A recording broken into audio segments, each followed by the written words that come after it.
श्रोतागण, भाई और बहनों, मातृशक्ति को नमन। चैनल 24+ न्यूज़ के खास विशेष मन को लुभाने वाला, इंटरेस्ट क्रिएट करने वाला, अच्छी बातें बताने वाला और प्रतिदिन जिसका इंतजार किया जाता है, उस पुनरुत्थान कार्यक्रम में आपका हार्दिक स्वागत है, अभिनंदन है, सत्कार है। पुनरुत्थान कार्यक्रम में बासी विषय नहीं परोसे जाते हैं, प्रतिदिन नए नए विषय परोसे जाते हैं और उन विषय के अंदर हर विषय हमारे जीवन को एक नई दिशा देने वाला होता है। तो इसी क्रम में आज हमारा जीवन कैसे अच्छा बने, इसके बारे में बताया जाएगा। आज का हमारा जीवन है ज्योतिर्मय जीवन की प्रक्रिया। भाई और बहनों, दर्शकगण, श्रोतागण, कितना सुंदर विषय है। इस विषय के ऊपर हम घंटों घंटों चर्चा कर सकते हैं। ज्योतिर्मय जीवन और दूसरा उसकी प्रक्रिया कैसे है, वो ज्योतिर्मय कैसे बने, ज्योतिर्मय जीवन कौन सा कहलाता है। देखिए कि इस प्रकृति के अंदर दो चीजें हैं, एक तो होता है प्रकाश और एक होता है अंधेरा। प्रकाश है वो ज्ञान का द्योतक है और अंधेरा है वो अज्ञान का द्योतक है। जिस व्यक्ति के जीवन में अंधेरा होता है वह डिप्रेशन में चला जाता है, वह सोता रहता है, वह समाज के लिए कोई काम का नहीं है और उसके दिमाग के अंदर बुरे बुरे विचार आते हैं, नेगेटिविटी आती है और वो इस हद तक डिप्रेशन में चला जाता है कि जीवन में उसको कोई सूझता नहीं है। और ऐसे लोग तो अगर एक्सट्रीम में चले जाते हैं तो वो लोग सुसाइड तक कर लेते हैं, क्योंकि जीवन का कोई उद्देश्य नहीं है, जीवन के अंदर कोई प्रकाश नहीं है। और दूसरा जो है हमारा ज्योतिर्मय प्रकाश, देखिए कि एक दीपक है, वह प्रकाश का द्योतक है। एक छोटा सा दीपक, छोटा सा दिया घने अंधकार के अंदर रख दिया जाता है तो घने अंधकार को चीर करके वो उसको ज्योतिर्मय कर देता है, प्रकाश कर देता है। इसीलिए हमारे जितने भी बड़े कार्यक्रम होते हैं वहां पर लैंप एनलाइटनिंग का कार्य सबसे पहले होता है। सरस्वती की पूजा होती है, सरस्वती ज्ञान की देवी होती है और वो ज्ञान है वो दीपक को प्रज्वलित करके प्राप्त किया जाता है कि जिस तरीके से ये दीपक ज्ञान ये प्रकाश बिखेर रहा है, हे सरस्वती माँ, मेरे जीवन में ज्ञान रूपी प्रकाश से जीवन को भर दो। जीवन के अंदर जब ज्ञान भर जाता है तो जीवन ज्योतिर्मय हो जाता है। हमारे रोम रोम के अंदर 60 खरब कोशिका हैं, एक एक कोशिका के अंदर प्रकाश आ जाता है, एक एक कोशिका के अंदर ज्ञान आ जाता है, एक एक कोशिका के अंदर ज्योति आ जाती है, जिसको एनलाइटनमेंट कहते हैं। और एनलाइटनमेंट जब होता है तो आनंद की अनुभूति होती है, रोम रोम के अंदर आनंद हो जाता है। मुझे इससे जुड़ा हुआ एक दोहा याद आ रहा है कि 4 मिले 64 किले और 20 करे कर जोड़, दोनों दिल आनंद भया पुलकित 60 करोड़। देखिए आनंद की कितनी, दो जो है प्रेमी एक दूसरे से मिलते हैं, दूसरों समानांतर विचारधारा के लोग मिलते हैं तो 4 मिले, 2 आंखें मेरी, 2 सामने वाला मुझे मिल रहा है, 4 मिले 64 खिले, 32 दांत मेरे, 32 दांत सामने वाले के अंदर, 64 दांत दोनों के खिलते हैं, प्रसन्नता होती है।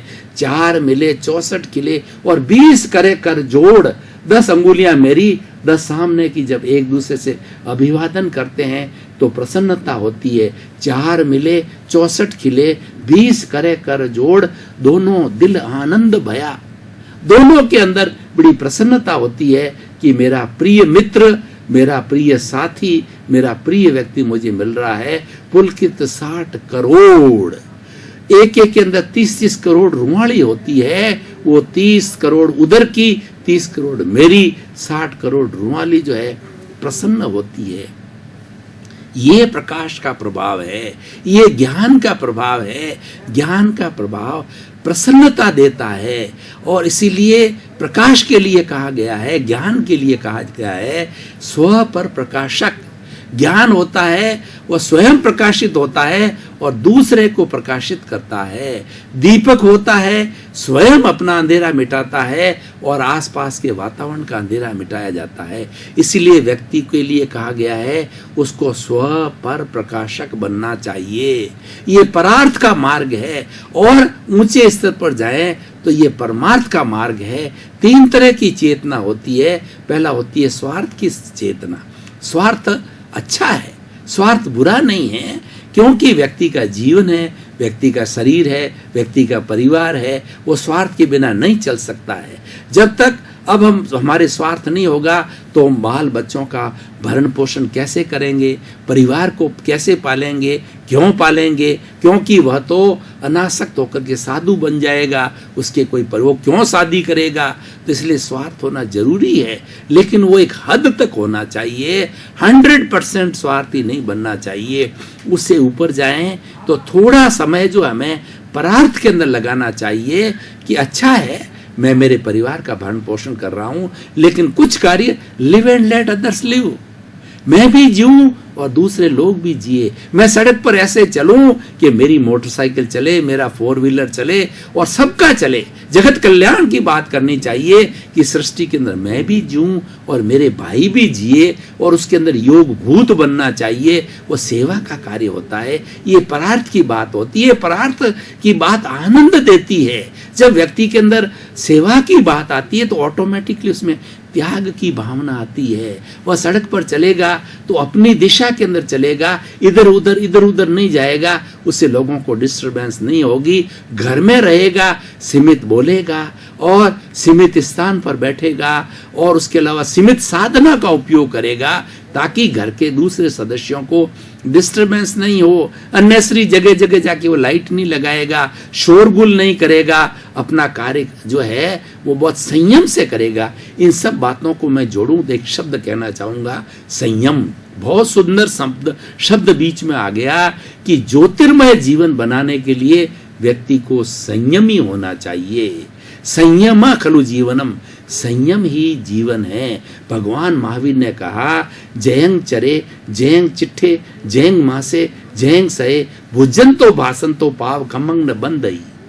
भगवान महावीर को उनके शिष्यों ने पूछा कि हे भगवान, हम साधु बन गए हैं तो हमको वो रास्ता बताओ जिससे कि हमारे कर्मों का बंधन नहीं हो, क्योंकि कर्मों का बंधन बहुत हमारे हुआ है। उस बंधन को काटने के लिए हम आपकी शरण में आए हैं। तो भगवान ने क्या कहा कि खाने में, पीने में, सोने में, बैठने में, उठने में, जागने में तुम सावधान रहो।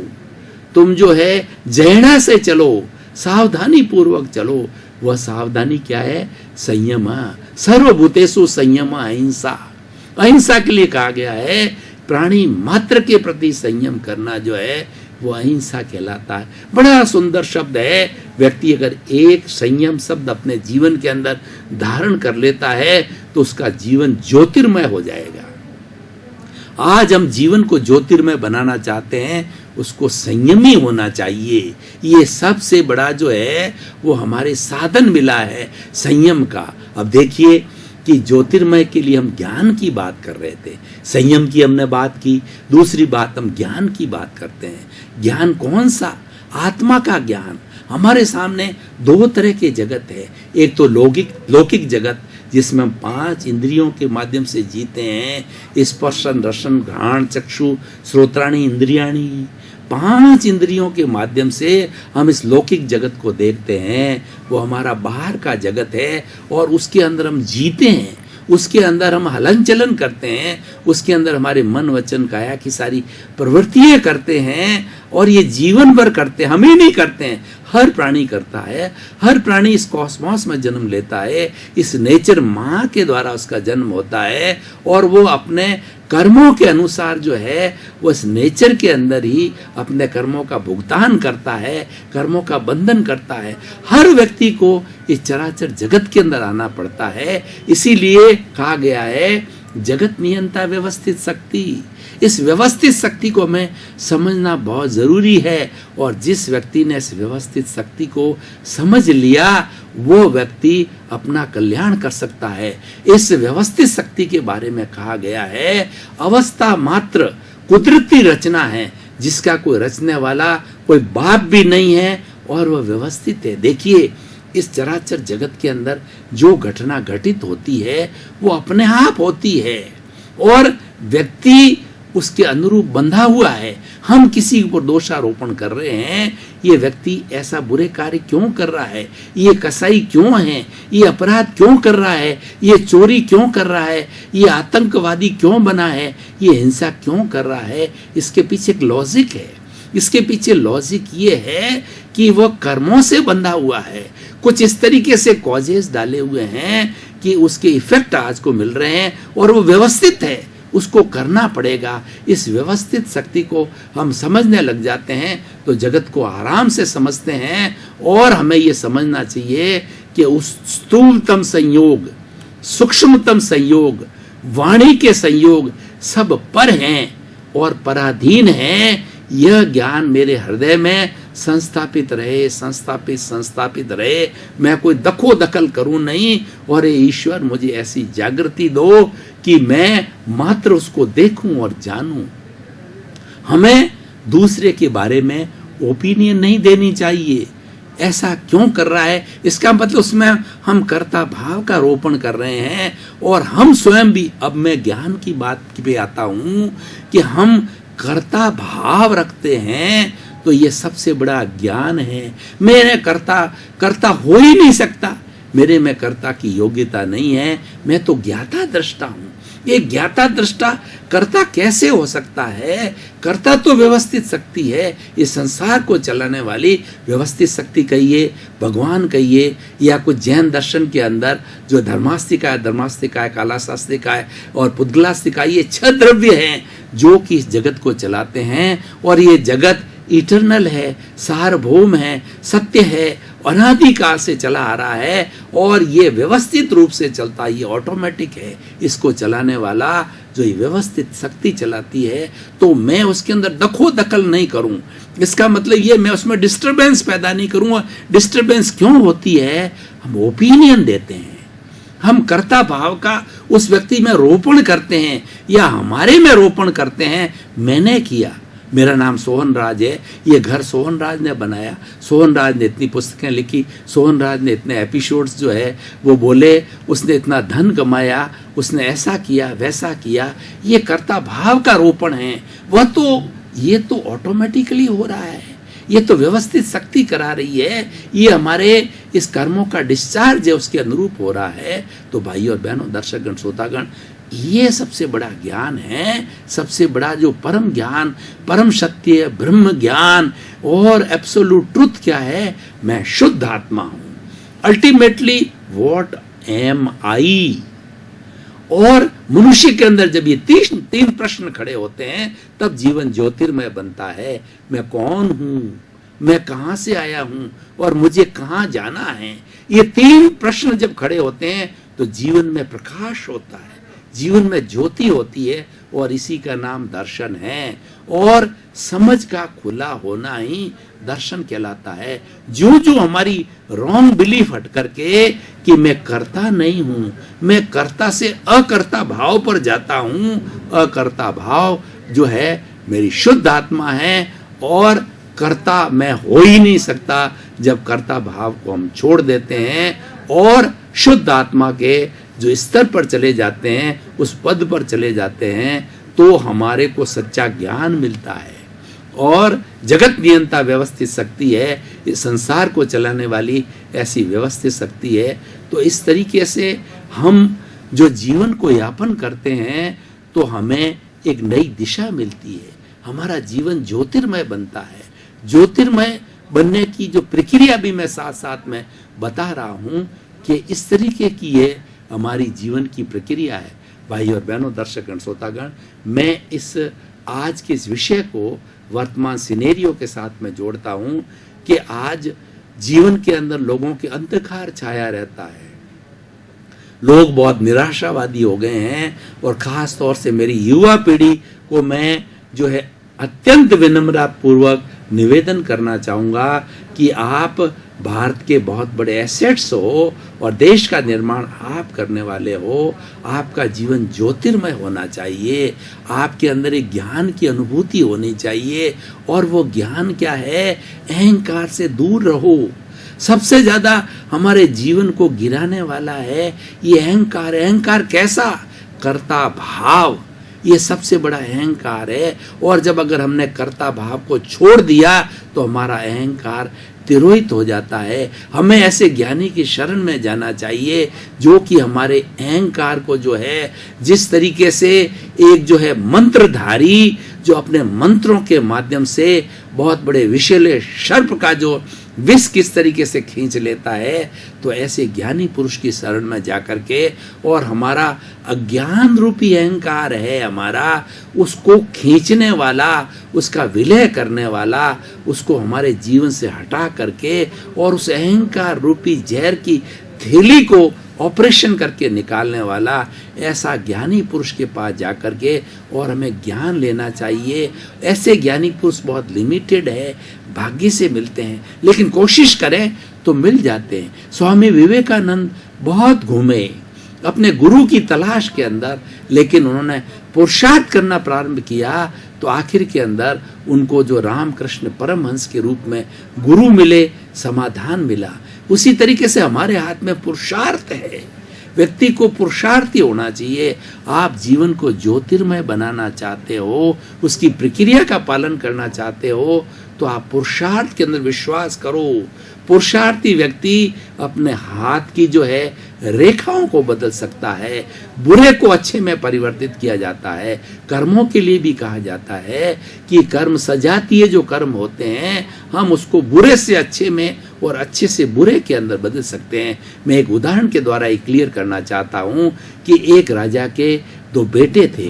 तो ज्योतिषी ने बताया कि एक बड़े बेटे को कहा ये तो शीघ्र राजा बनने वाला है, और छोटे बेटे को कहा कि इसको जो है सूली लगने वाली है। अब देखिए, बड़े बेटे को जिसको कहा तो ओवर कॉन्फिडेंट हो गया वो कि मुझे तो राजा बनना ही है। ओवर कॉन्फिडेंस के अंदर अहंकार आया और उससे वह बुरे कार्य करने लग गया। ये ओवर कॉन्फिडेंस है, व्यक्ति को गिराता है, अहंकार गिराता है, और वह बुरे कार्य करते करते उसके जो पुण्य थे वो, देखिए, पुण्य के लिए कहा जाता है कि पुण्य जो है हमें जीवन के अंदर सुविधाएं देते हैं, आनंद देते हैं जीवन के अंदर, लेकिन पुण्यों का जितना जितना हम भोग और जितना जितना जीवन में हम पाप करते हैं उतने उतने हमारे पुण्य भी घटते जाते हैं। तो राजा के बड़े पुत्र के साथ यही हुआ, उसने पापकारी प्रवृत्तियां चालू कर दी। कई तरह की पापकारी प्रवृत्तियां होती है जो चालू करने से उसके पुण्य जो है गिरते गए, और गिरते गिरते एक समय आया जब उसका अभिषेक होने वाला था तो उसके पुण्य शेष नहीं थे, और वो मात्र एक छोटे से पद पर आकर के जितने पुण्य शेष रह गए, राजा नहीं बन सका। अब दूसरा देखिए किस तरीके से अपने कर्मों को बदला जा सकता है, पुण्य को पाप में, पाप को पुण्य में कैसे बदला जा सकता है। उसको जब ये चिंता लगी दूसरे को मुझे शूली चढ़ने वाली है, तो उसने ईश्वर भक्ति और दूसरा जगत को निर्दोष देखना चालू किया। जगत निर्दोष सब मेरा दोष, 84 लाख जीवा योनि से क्षमा याचना चालू करी, प्रतिक्रमण किया, सामायिक किया, आलोचना किया, प्रतिकरण के साथ साथ में प्रत्याख्यान किया और अपने दोषों को धोया, और धोकर के वो शुद्धिकरण करता रहा, क्योंकि उसके मन के अंदर एक ही बात थी कि मुझे तो सूली चढ़ने वाली लगने वाली है, जीवन एंड होने वाला है, इसीलिए, और समय भी थोड़ा रहा। उस थोड़े समय को उसने सद्गति के अंदर बदला, अच्छे कार्यों में बदला। तो अच्छे कार्यों में होते हुए तो क्या हुआ कि जब उसके सूली लगने का जो समय आने वाला था तो पैर के अंदर एक बड़ी सूल लगी, सूली सूल के अंदर बदल गई, और वह उसके बड़ी कांटा, बहुत बड़ा जहरीली सूल लग गई। जहरीली सूल से उसके खून आया और यहाँ तक जाके वो कन्वर्ट हो गया। वो सूली सूल में बदल गई, और वो राजा था, वो राजा करके एक सामान्य पद वाले व्यक्ति के अंदर बदल गया। इतना बड़ा प्रभाव होता है पुण्य का। तो इसलिए भाई और बहनों, ज्योतिर्मय जीवन बनाने के लिए हमें सकारात्मक कार्य करना चाहिए, हमें अपनी सोच को बदलना चाहिए। हम किसी के प्रति राग द्वेष नहीं करें, हम किसी के प्रति अभिप्राय नहीं लगावें, हम तुरंत अभिप्राय देते हैं। कोई एक, हमारे में सबसे बड़ी बुराई क्या होती है, कोई मांगे या न मांगे हम तुरंत रिएक्ट करते हैं, तुरंत अभिप्राय या तो हमारे चिंतन में ले आते हैं, और कई बार बोल भी देते हैं कि फला जो है नेतागिरी के बारे में कोई पूछता नहीं हमें, तो ये कहा जाता आज नेतागिरी में ये हो रहा है, ये भ्रष्टाचार हो गया, इतना वो खा गया और इतना इस तरीके से हो गया, वो जेल चला गया। ऐसे सब लोगों को इस तरीके से अपनी ओपिनियन देते हैं, उनको उस विषय के बारे में गहरी जानकारी नहीं है कि ये क्यों हुआ, कैसे हुआ। मैं ये नहीं कह रहा हूं कि भ्रष्टाचार का हम संरक्षण करें, हम बुरी बात का संरक्षण करें, ये नहीं कह रहा हूं, लेकिन ये कह रहा हूं किस व्यक्ति ने किन परिस्थितियों के अंदर कार्य किया और कैसे किया, हमको जानकारी नहीं है। हम अपने मन के अंदर बनी मान्यता है, ये ओपिनियंस कहाँ से आती है? ये ओपिनियंस हमारे दोषों से आती है। दर्शकगण, श्रोतागण, भाई और बहनों, आपका बहुत बहुत धन्यवाद। पुनरुत्थान कार्यक्रम आप नियमित रूप से देख रहे हो, इसीलिए पुनरुत्थान कार्यक्रम आज टॉक ऑफ द टाउन बन रहा है। पुनरुत्थान कार्यक्रम का हमारा उद्देश्य है सुधरे व्यक्ति समाज, व्यक्ति से राष्ट्र स्वयं सुधरेगा। हमें इंसान का हृदय परिवर्तन करके इंसान को सुधारना है, यही पुनरुत्थान कार्यक्रम का उद्देश्य। सर्वे भवन्तु सुखिनः, सर्वे भवन्तु निरामया। इसी क्रम में आपका जीवन आनंदमय हो, मंगलमय हो, प्रेममय हो, सुखमय हो। आप अपने परिवार के साथ अच्छा जीवन व्यापन करते हुए समाज की खूब सेवा करें, परोपकार करें। आपके प्रति मंगल भाव।